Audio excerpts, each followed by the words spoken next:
Praise the lord. ప్రభువైన యేసుక్రీస్తు నామములో ఈ ఉదయకాలము మీ అందరికీ శుభములు తెలియజేస్తూ ఉన్నాను. ఈ ఉదయకాలములో పరిశుద్ధ గ్రంథములో నుండి హోషేయ గ్రంథము 6వ అధ్యాయము 1 నుండి 3 వచనాలు. మన దేవుని ప్రేమ మనపై ఎంత ఉందో అక్కడ అర్థమవుతుంది. ఇందులో దేవుని దయాగుణము, ఆయనకు మనపై ఉన్న వాత్సల్యత అక్కడ మనం చూస్తాం. ఈ భాగములో దేవుని సేవకుని ప్రేరణ ఏంటో కూడా మనకు కనబడుద్ది. మానవుడు దేవునికి ఎంత దూరం అయ్యాడు, అతని దృష్టి ఎటు తిరిగింది అనే విషయాలు, అతడు దేవుని వైపుకు మరలా తిరిగితే ఎలా మనం దీవించబడతాము అనే విషయాలు మనం గమనించవచ్చు. మానవుడు ఎటు తిరిగి ఉన్నాడు? పరిశుద్ధ గ్రంథము ఆధారం చేసుకొని చూస్తే మొదటి మానవుడు ఆదాము, అతని భార్య హవ్వ దేవుని బిడలయుండి దేవుని తోటలో నుండి వారి దృష్టి అంతా లోకం వైపుకి, సాతాను వైపుకి తిరిగినట్లుగా మనకు అర్థమవుద్ది.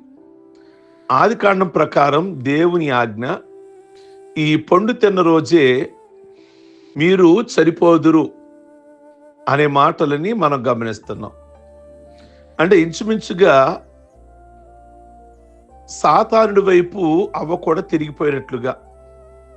ప్రియ దేవుని బిడ్డ, దేవుడు ఈ తోట చెట్లు మరి పండ్లలో ఏదైనా తినొద్దన్నాడా అనే సాతానుడు వచ్చి అవ్వని అడిగినట్లుగా సాతాను విసిరిన ఈ ప్రశ్నకు అవ్వ లొంగిపోయింది.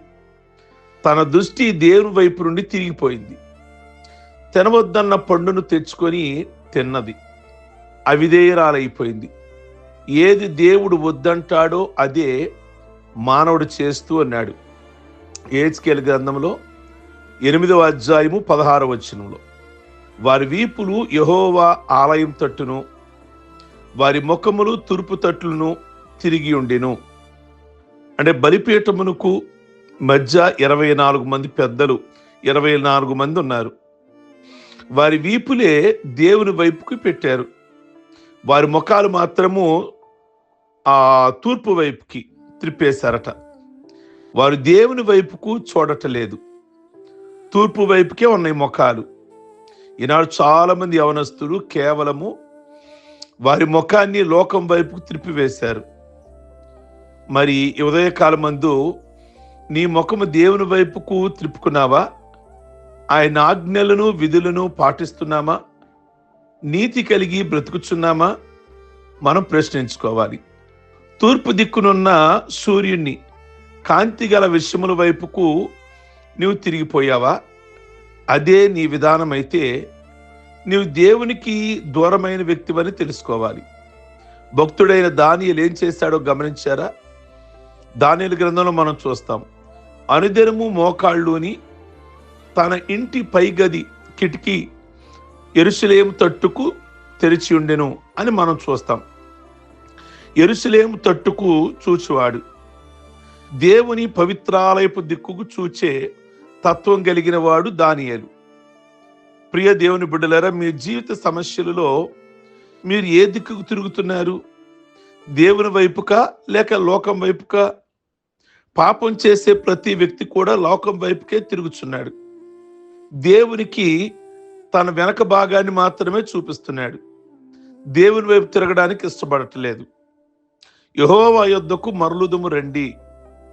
లోకం వైపుకు తిరిగిన మానవుడు తనకు తానే నష్టాన్ని, నాశనాన్ని కొని తెచ్చుకుంటున్నాడు. ఆదాము దేవుని తోటలో నుండి గెంటివేయబడ్డాడు. అయితే తాను పొరపాటులో ఉన్నాడని తన తప్పును తాను గ్రహించుకోగలిగిన ఆ వ్యక్తికి దేవుడిచ్చుచున్న ఆహ్వానమే యెహోవా యొద్దకు మరలుదుము. ఇది చాలా గ్రహింపుతో కూడిన మాట.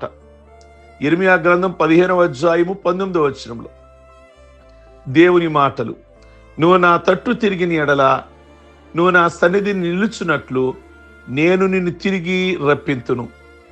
ఏవి నీచములో ఏవి గనుములో నీవు గుర్తుపట్టిన ఎడల నీవు నా నోటి వలె ఉందువు. అప్పుడు నువ్వు పడగొట్టచాలని ఎత్తడి ప్రాకారముగా నుందువు.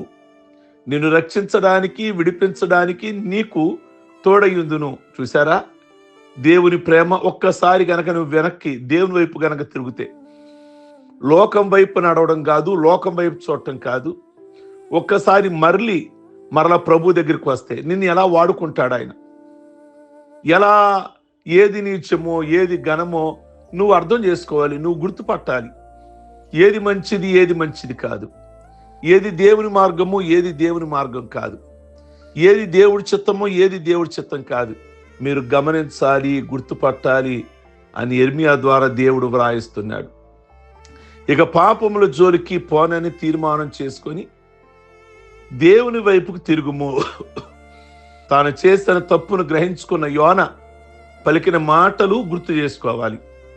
యోనా గ్రంథం 2:4 అంటాడు, అతడు సముద్రపు అడుగు భాగములకు వెళ్ళి నాచు అతని తలకు చుట్టుకొనగానే దుఃఖపడి ఇట్లా అంటాడు, నీ పరిశుద్ధాలయము తట్టు మరలా చూచిదననుకుంటేని. ప్రియ దేవుని బిడలారా, ప్రాణాంతకరమైన స్థితిలో అతడు పలికాడు. కనుక మీ స్థితి ఈరోజు మీకు అర్థమవ్వాలని యోనా జ్ఞాపకం చేస్తున్నాడు. ఇప్పుడైతే దేవుని వైపుకు తిరగడానికి ప్రయత్నించాలి.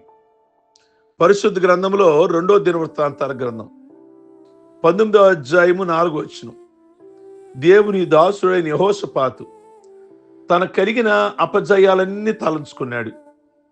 తన ప్రజలందరి మధ్యలో తానే వ్యక్తిగతంగా సంచారం చేసి నడుస్తూ ఒక రాజు జనులందరి దృష్టిని దేవుని వైపుకు తిప్పగలిగాడు. ప్రియ దేవుని బిడలారా, ఆ మాటలు అక్కడ కనబడతాయి. నిజంగా ఒక దేశ భవిష్యత్తును మార్చడానికి, దేవుని ప్రజలందరూ దేవుని వైపు తిరగడానికి ఆ మాటలు చదివినప్పుడు మనం ఎలా ప్రవర్తించాలో మనం ఆలోచించాలి. తన ప్రజలందరూ దేవుని యొక్క వైపు తిరగాలని. ప్రియ దేవుని బిడలారా, మరి మనం ఎప్పుడైనా మన సంఘంలో కానీ, మన కుటుంబాలలో కానీ, మన ప్రాంతంలో కానీ ఎన్నడైనా తిరిగి యేసు వైపుకు దృష్టిని తిప్పే ప్రయత్నం చేశామా? అనేకులు ఆయన వైపు తిప్పుతున్నామా? దేవునికి సన్నిధికి వచ్చి చాలా మంది దూరం అయిపోతారు. వాళ్ళని సమాజమును దేవుని వైపు తిప్పడానికి, మన స్నేహితులు దేవుని వైపు తిప్పడానికి, దేవుని సన్నిధికి దూరం అయిపోయిన వారిని, ప్రియ దేవుని బిడలారా, ఆ రాజులాగా మరి దేవుని వైపు తిప్పడానికి యెహోషాపాతులాగా మనం ముందుకు వస్తున్నామా? కనుక సంఖ్యాకాండం 21వ అధ్యాయం 9వ వచనం చూస్తే, ఇశ్రాయేలు ప్రజలు దేవుని కృపలో సాగుతున్న రోజులవి. పగల మేఘ స్తంభము, రాత్రి అగ్ని స్తంభం, దేవుని వారిని నడిపిస్తున్న రోజులవి. వారికి ఆహారం కొరకు దేవదూతలు తినే మన్నాను దేవుడు మంచులాగా కురిపించాడు. అయితే వారు మార్గాయాసము చేత పాపంలోనికి దిగినట్లుగా మనకు దేవుని మాటలు కనబడతాయి. అంటే కాస్త ఎక్కువగా మార్గంలో నడవటం వల్ల వారు తమ ప్రవర్తన విషయంలో దేవుడు నొచ్చుకున్నాడు. వారి మధ్యకి సర్పాల్ని పంపించాడు. కొందరిని కలవగా వారు చనిపోయారు. అప్పుడు 7వ వచనం చూస్తే, ప్రజలు తమ తప్పును తెలుసుకొని మోషే దగ్గరకు వచ్చి ప్రార్థించమని కోరారు. మోషే వారి కొరకు ప్రార్థించాడు. అప్పుడు తాపకరమైన ఇత్తడి సర్పాన్ని ఒకటి చేయించి ఎత్తైన స్తంభం మీద నిలబెట్టారు. పాము కరిచిన వారు ఎందరున్నారో ఆ సర్పాన్ని నిదానించి చూస్తారో వారు బ్రతుకుతారు.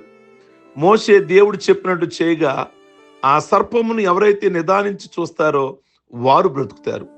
దేవుని నిర్ణయమైన సర్పమును చూచుట అనగా దేవుని వైపు చూచుటే అని ఇక్కడ అర్థం. చనిపోయిన వారు బ్రతుకుటకు, ప్రియ దేవుని బిడ్డలారా, ప్రభు వైపు తిరుగుటయే కారణం.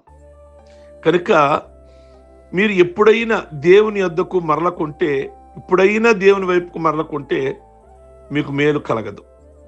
2వ దినవృత్తాంతాలు 15:4 వచనంలో ఆశారాజు కనబడతాడు. దేవుని ప్రజలందరికీ యోధావార్లారా అని పిలిచి గట్టిగా హెచ్చరించాడు.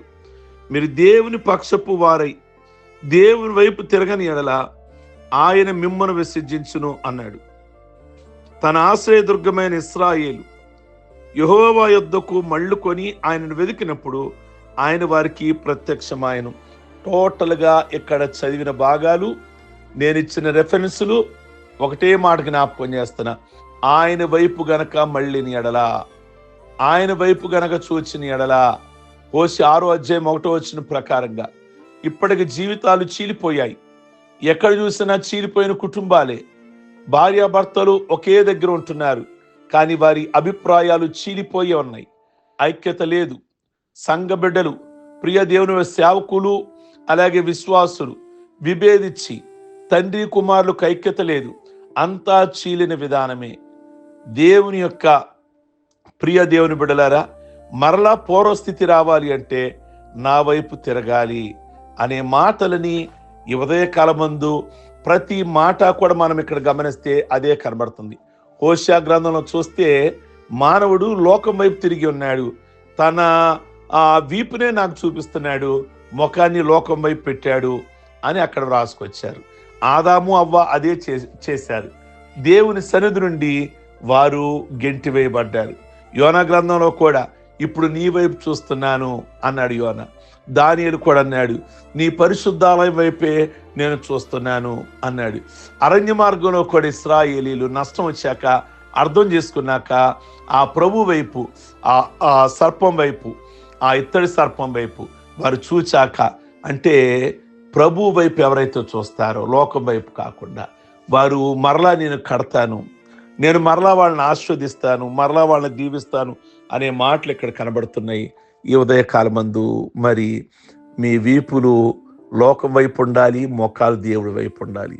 అంటే ఆయన వైపే చూడాలి, ఆయన వైపే ప్రయాణం చేయాలి. అది మన కుటుంబాలకి, మన వ్యక్తిగత, మన జీవితాలకి, మన సంఘాలకి ఎంతో దీవెన, ఎంతో ఆశీర్వాదం. ప్రార్థించుకుందాం. సర్వశక్తి కలిగిన తండ్రి, మీ కొందనాలు.